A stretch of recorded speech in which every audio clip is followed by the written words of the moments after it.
WT slaying.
So I'm answering the calling from Teotw Ministries to share my testimony on when I realized who the true Hebrews are.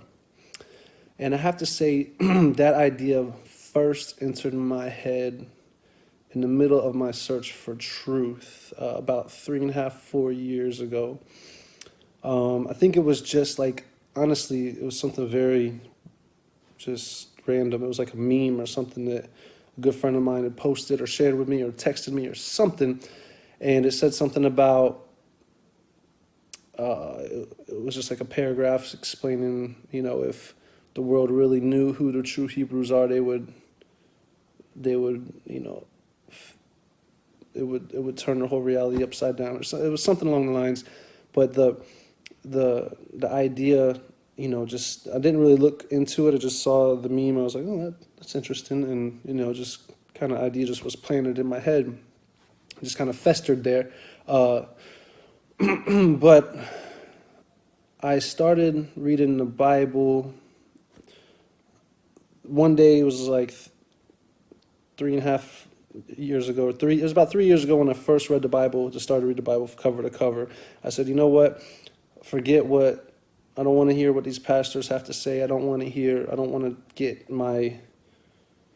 the word from somebody. I want to get the word directly from the source. So I just started reading the Bible, page one, all the way cover to cover. It took me 1 year. I think this was 2017, if I'm not mistaken, when I decided to do that. So I read it cover to cover. I still wasn't reading it with the encryption key, with the lens of who the true Hebrews are. But it wasn't until the second time I went back, because then as I was reading, I would do search on the internet and things and find what other people's interpretations are and see how I felt with that, things like that, or just doing research. And then the second time, and that's when I stumbled on, it was somebody on YouTube, explaining, breaking it down. It's another YouTube channel. I didn't find Teotw Ministries until about 1.5 years ago. But when I finally went back the second time about 2 years ago. So the idea was in my head about 4 years ago. So it was like 2016. But I actually said, wait, let me give this a try. Let me actually read the Bible with that knowledge. And then when I did that, all the pieces just fit together. It was like, wow, and it just made complete sense. I mean, even what's going on in the world, and it's just like what Teotw Ministry says, what I've heard Brother Yacoba say, Minister Yacoba say, you need that encryption key. And it not only do the Negroes meet the prophecies of Deuteronomy, but it's all the prophecies of the entire Bible. And so that was just a real eye opener for me, and it changed everything because you can everything unfolds like a story once you realize that, and the story makes complete sense. And it was really the fact that everything, I just started seeing how everything was fake. I mean, we have fake everything. We have the fake traditions. I mean, I realized all these European Christian traditions that everybody follows, Christmas, Easter, all that stuff. I threw all that stuff out the window years ago. Well, about 3 or 4 years ago, because I first realized that those were false, and I realized the people that are in the so-called Israel now, I knew they were false, about 3 or 4 years ago. I hadn't put all the pieces together, but I just realized everything was fake. I didn't know what the real was yet, but I knew everything that had been presented to me was fake. From the fake image of Jesus to the fake Sabbath to the fake holidays that we celebrate, the fake calendar that everybody's on, the Gregorian calendar, the fake did I say image of Jesus? The fake Israel, the fake Jews, the fake, everything's fake that's presented to us. The fake cosmology, the fake, just so what's real? That's what I want to know. So what's the real? What are we supposed to do? If this all this stuff that we're not supposed to, I mean, that's fake. What's the real? And so digging into the word and knowing who the true Hebrews are really helps unlock prophecy, It's the only way to know the end time prophecies, knowing who the true people of Yahuwah are. So knowing that, well, first of all, I've always had a deep connection with is the Israelites, with black people, the Negroes, the descendants of slaves, my whole life, really. And having this knowledge just kind of like solidified that for me, like, wow, well, that actually, now that everything makes sense, like that's, I understand now a lot of things a lot better.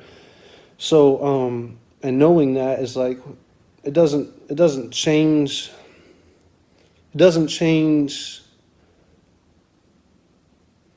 my relation, what's the word I'm looking for? It doesn't change the way I act towards anybody. It simply confirms what the connection, I guess, that I already felt. Because I mean, to me, people might ask, oh, well, if you're not an Israelite, then why does it matter to you who is? Why is that so important? Well, it's very important no matter who you are in the world, because if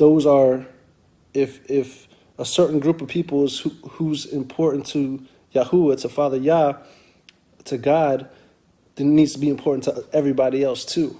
They need to be important to everybody else too. So, and then the fact that for so long, at least my entire life and so many generations before me, that's a group of people that has been treated quite the opposite of being God's people.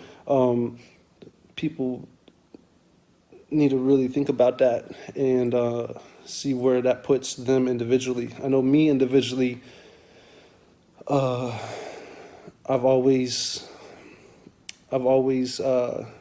treated everybody with, everybody gets common courtesy from me and gets respect from me. So my heart is good there, but now I feel more of a responsibility to try to help Israelites that I see that are not doing so well. Now I've learned. I used to tithe when I was in the European indoctrination, traditions years and years ago, 10, 20 years ago. I would tithe to a church, and then I quit. Then I realized that these were just televangelist churches that didn't need my money and were using it to buy Bentleys and things like that. I stopped tithing for the longest. Now I tithe to Israelites. Like, I go and find homeless people downtown most of the time, and I tithe directly to them, so that doesn't I'm not going through somebody. So it changes how I use my energy now to help. I focus it more on doing better, trying to help the Israelites that I see not doing so well to do better. And that's what I feel I can do. And I've tried to awaken, the people that I know in my circle, and I'm finding it's easier and easier for the most part, because a lot of them already have the ideas. They've already heard the idea. They're not hearing it for the first time from me, but hearing it from me reconfirms it sometimes, because here I am. I'm not an Israelite by DNA. I'm grafted in through faith, but I feel like I have a purpose, a calling, or else why else would I be? Why else would this knowledge have been come to me? Like, why would I have realized it so early on? So to me, that gives me the responsibility to try to help others realize it as well, because it's some people, and it's hard to talk about it sometimes, like online. I feel like it's hard to, if I were to make a post, oh, blacks are the real Hebrews on Facebook or something, that's it's good and all, but you may not get the right. Online is not necessarily that you don't change people's minds online, whereas one-on-one conversations or in-person conversations or even like in groups, it's a lot better, and that's what I'm finding. I get a lot better results when I talk to people face to face, and I do that a lot everywhere that I can, and more people, when they hear it from me, it's almost like, oh wow, so here's this white guy over here that believes it as well. Well, to me, it's not a belief. It's a fact. Like, it's one thing is like religion. Is some people believe things, but when the actual DNA is what it is. It's not a belief. It's true history that's just been hidden. Then it's, you present it that way, not as, oh, this is something that we need to believe in. This is something that, but no, this is the facts. These are the facts. I don't know if I'm rambling, but basically that's when I realized it. I definitely feel connected with Israel, with the real Israel. I feel like I do have a purpose, and I want to help out any way that I can. And I hope and plan, and when the second Exodus is ready, when we're ready, I want to be there too. That's where my heart is, because Babylon, we look around, this system is not going to last long. It's not. I mean, even if you don't look at it through the lens of knowing that this is Babylon, this system is not sustainable, and we're at the end of it. That's all the economics tell us this, from the dollar system. We just keep printing money and printing money. It's all leading to something, and it's not good. It's all leading to, and it's prophecy. But when you look at it through the lens of this is Babylon, you see that Statue of Liberty, Whore of Babylon. That's the whore personified in a giant graven image. And you see all the Egyptian statues in Washington, D.C., the so-called George Washington Monument, and how it matches up with the same things, buildings that they have in London and the Vatican. And you see this beast system that's formed right before our eyes. You just have to have eyes to see and ears to hear. You see that this place is not going to be the place to be real soon. It's not where we want to be. So anyway, hope this wasn't too long. My name is Robert. I'm from Tampa, and I guess that's it. Just peace and love, and thank you, Teotw Ministries, for definitely help and guide me on some things. I listen to all your teachings, and it's just like what you said in the fall of the Gentile powers. Like me, I'm happy to see a change in power, because the people that have been in power all this time, the Gentiles that have been in power all this time, they have not been doing good by the rest of the world. Murder, death, kill, war, genocide, all the things that have been happening. I definitely would love to see a change. I'm ready for it. But I guess that's it. Thank you, everybody, and hope this finds you well.